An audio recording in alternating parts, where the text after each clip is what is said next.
Oh, so you have money to buy fake mustaches, but you don't have money to pay me back. Ladies and gentlemen, welcome back to another video with Swaggle. And in this one, we got ourselves an update, a crazy update from the Diamond Distribution bankruptcy situation.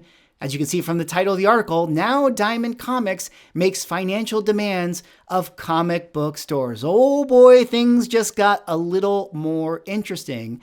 Apparently, it's not just Diamond that owes money, it's a lot of LCSs around the country as well. So in this video, I want to go over this Bleeding Cool article by Rich Johnson, talk about what people are saying, and then later on kind of unpack, what is going on in the overall comic book market. But of course, before I get into it, if you guys could like, comment, subscribe, I would appreciate it. Helps for the channel doing things. But let us get into this video here today. Now, I'm just going to kind of read what's going on with the situation, but suffice to say, it looks like Diamond is, performing a margin call here. Apparently, there's a lot of comic book stores that are over-leveraged as well. I mean, how many people in the comic book business, in the comic book industry, are actually in the green? It sort of makes you wonder. But let's save that for later on in the video and let's go into the article. Rich has this to say. As part of Diamond Comic Distributors filing for Chapter 11 bankruptcy, as well as all the money they owe people, they also list $22 million in debts from people who owe them. $1 million of which is labeled as from doubtful or uncollectible accounts. It's kind of interesting. We'll have to unpack that later on. And they also list $11 million in debts over 90 days old, $6 million of which is seen as unrecoverable. One might note that if they could recover the entire amount, $33 million, it could go a long way to coming out of bankruptcy. Well, I mean, frankly, isn't that exactly what they need to pay off their debts? I mean, I think that their total debts to all the people that they list with is in the $30 million range. So if that's really the case, I mean, maybe Diamond doesn't actually owe anyone anything. Maybe the people that owe the money to the people that are due are actually the retail stores. Not that they aren't trying, Bleeding Cool is aware of a number of comic book stores that have suddenly received surprise demands for payments of unpaid invoices dating back last year. However, when retailers go and look, they can find no such invoices. With thousands of dollars being asked each time, there may be a little separation going on. No wonder no one from Diamond was at the retailer event Comics Pro in Glendale, California this past weekend. It was probably not the best place for anyone from Diamond to be confronted with 100 or 200 comic book store managers who had just had such a demand. I mean, wouldn't it actually have made sense for them to actually show up to Comics Pro, actually to have some of these conversations, or at least track down some of the people that owe them money? I mean, I don't actually know if the retailers at Comics Pro are the ones that owe Diamond money, but I kind of felt like being at that event, it would have been nice to actually have them there and kind of shed some light on the situation. But it does bring to mind San Francisco retailer Brian Hibbs' observation that Diamond and Steve Geppi specifically have acted as the bank of the direct market, saving and protecting the great mass of retailers again and again and again. What that means is that Diamond has allowed comic book retailers to run up debts while they organize and reorganize themselves without calling in those debts until the store is able to pay them. As a result, it has been on the hook many times when a comic book store has gone bankrupt. It seems that those days are over and Diamond Comic Distributors would like their money, please, even if they are not entirely sure who owes what to whom right now. And there you have it, guys.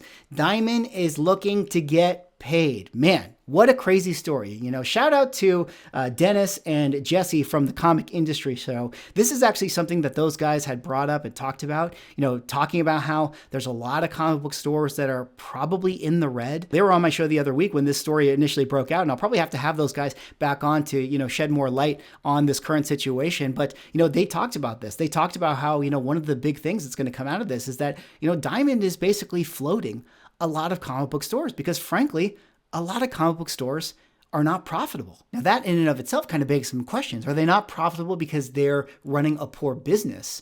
Or are they not profitable because the products that they carry simply don't sell? And whose job is it to sell these products? Is it up to the stores to move the comic books? Or is it up to Marvel and DC to move the comic books? I don't know if there's a clear answer there. I think in the past, it was probably more up to the retail stores to, move the product themselves. It's your business. Here's the stuff. You got to go sell it. And that probably worked, at a certain point in time. But I think things changed. I think the world has changed. I think it's way more competitive now. And I think, stores and publishers and everybody in the comic space probably needs to work more together to actually make this a successful thing. And that's kind of one of the big things I think, was one of my takeaways from the Comics Pro event, at least in terms of, maybe some of my disappointment when I was doing my vlog video. I think a lot of people, reacted to my video thinking that I was maybe being a little too harsh or a little too cynical to the new properties that were coming out. It's not that. I actually do think that, some of the new titles and properties that publishers are putting out are a good thing. I think that they're actually really great. And I think that there's, a lot of comic book stores that are doing extremely well, especially the ones that are, at Comics Pro. I think that a lot of those stores do a wonderful job with their retail business. But I think what I was sort of hoping more from was, having more commentary on some of the bigger macro issues. I think that that was where a lot of my disappointment was coming from. I would have liked to hear, Marvel or DC, make a commentary on, this Diamond situation, or more people at the event talk about this situation and maybe, throw out some solutions or some ideas, because as we're finally finding out here, there are so many retail stores that are underwater in this current situation. And you have to imagine that if Diamond goes down, I mean, how long is it going to take for, that margin to be called? I mean, are stores going to have to shut down their doors immediately all across the country? I mean, maybe Diamond's not going to be the only one looking for angel investment at this point, which kind of brings me to, another sort of thought or observation, I've been having as long as I've been kind of covering content and doing, stuff within the comic book space. A lot of the comic book industry is actually floated by angel investment. I mean, here's sort of the dirty little secret. There's a lot of publishers out there that are not profitable. They're basically loss leaders for other elements within their, company's business, or they are being funded by venture capital, hoping that they can have, a grand slam exit of some kind. And that's really where the comic industry is. I mean, robbing Peter to pay Paul, or, keeping things afloat. And to me, it just feels a little bit concerning overall. I mean, hey, don't get me wrong. It's a competitive world. It's capitalism. It's a competitive business.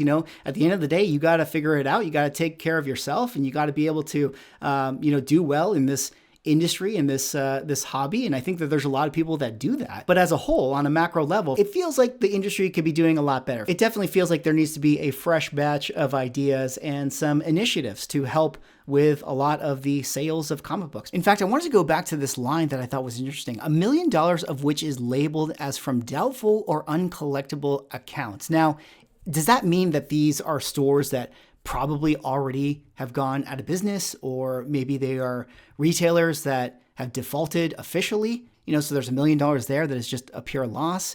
And then it says, and they also list 11 million in debts over 90 days old, 6 million of which is seen as unrecoverable. Like, what does that mean? I guess it's just account holders that have just ghosted on them, right? At this point, people that they just cannot track down.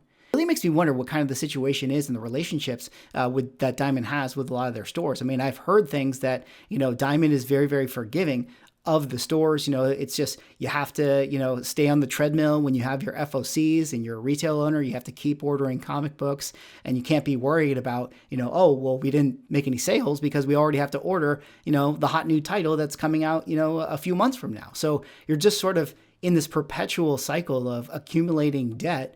And even if you don't have products that are selling or moving. And so you have to be able to know or supplement them with other things that are moving in your store or selling in your store. And so that's what just makes like the whole modern retail market so volatile. Listen, I love comic book stores. Going to comic book stores is my favorite thing to do within the hobby. I just absolutely love the process of going there, looking at all the wonderful titles on the shelves, picking up comic books, socializing with people, talking to people at the shop, getting into arguments over who's better, Hulk versus Thing. And I think that it would be a really disappointing thing to lose more of the shops that we've already been losing. And I'd like to see this industry thrive, and I'd like to have more people read comic books. If we continue to have things like this going on with Diamond distribution, and a lot of LCSs are all of a sudden having to pay out some of their debts, and they can't do it, and we lose them, we're not going to have many people reading comic books in the future. Anyways, that's all for this video. That was me going over this story. What do you guys think about this Diamond distribution looking to collect its money? The question is, are they going to get it? Let me know what you think in the comments down below. Anyways, that's all for this one. Like, comment, subscribe. See y'all in the next video.